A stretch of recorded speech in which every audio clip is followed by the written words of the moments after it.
Hello guys, welcome back to my channel, Grow with Lynn. Marami akong gagawin ngayon. Against the light at tayo guys. For 7 na kasi yung araw papalubog na. Ayan, yun na.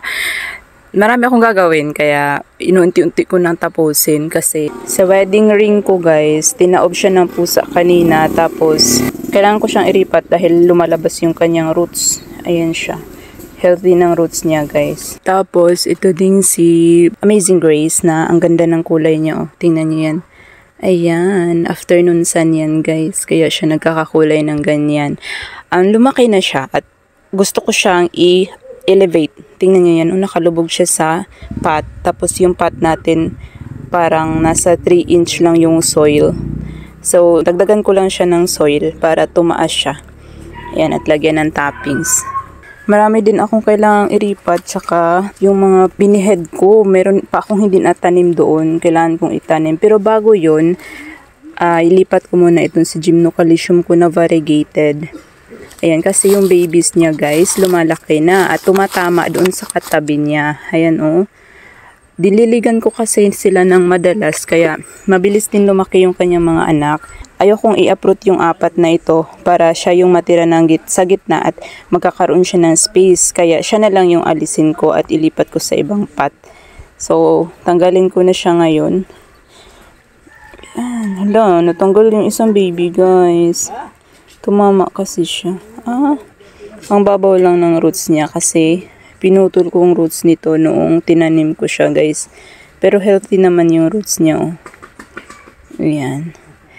To na baby. Marami tong babies niya. Pero nasagi ko siya guys. Kaya natanggal. At may isa na namang natanggal dyan. Pero tayong naputol. Ay. Ugat pala siya nito. Sorry.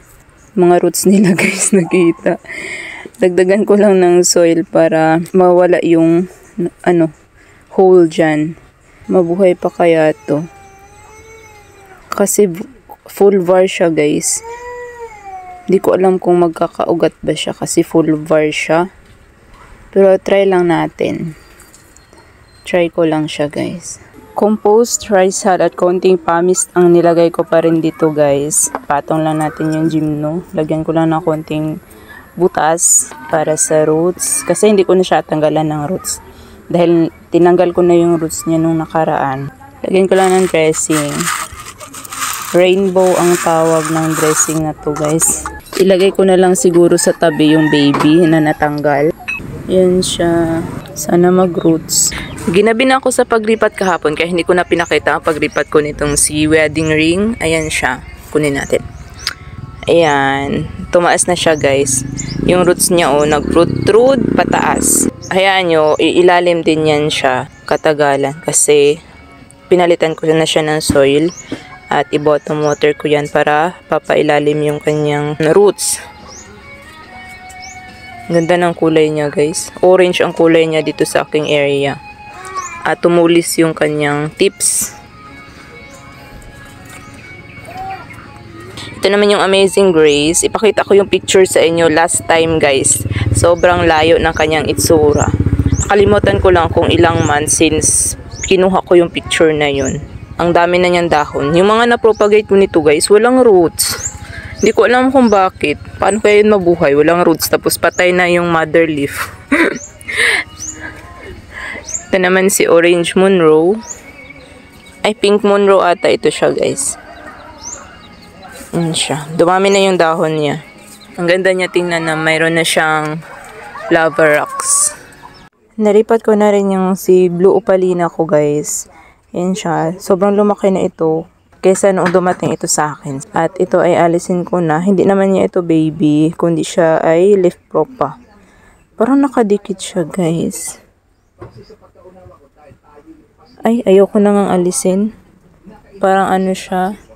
Leaf prop pa na nakadikit na doon sa pinaka-stem. Ayoko na lang siyang galawin. Lagay ko to doon sa taas. Naka-rain or shine ito dati, pero since niripat ko siya ay hindi ko muna ibalik doon sa rain or shine area ko. Ibihead ko din ito siya guys pag mag-stable na kasi gumaganon siya ba. Hindi na niya kinakaya yung kanyang head.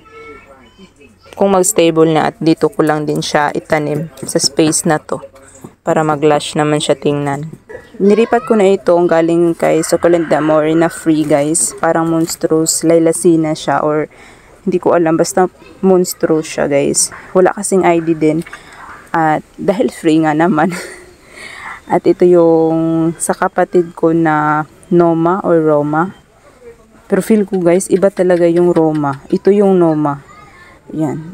Nagka-rot kasi yung kanyang stem. Kaya binihid ko na para hindi maapektuhan yun sa taas banda at masave ko pa siya. Ayan, lumiit siya guys.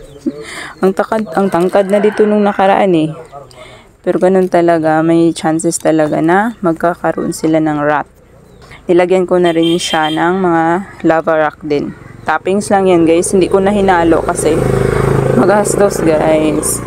Tipid-tipid muna tayo ngayon kasi meron ako mga in-order na plants. Naglagay na din ako ng dressing dyan sa mga madiba. Doon ay hindi ko pa natapos.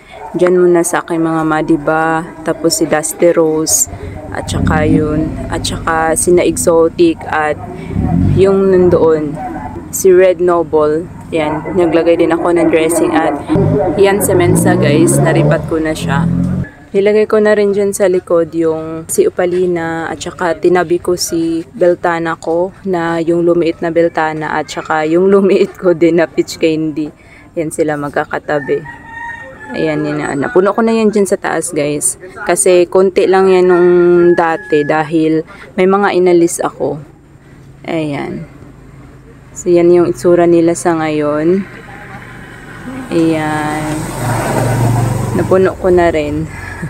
Yun pa lang ang mga nagagawa ko and in fairness naman, medyo gumanda-ganda yung garden ko guys. Ayan. May bulaklak pala ito siya guys. Hindi ko alam yung ID niya. Hinintay kong mag-bloom bago ko alisin. So that was it for today's video guys and thank you all for watching at sa mga sumusuporta po ay maraming salamat and see you on the next one. Like and subscribe.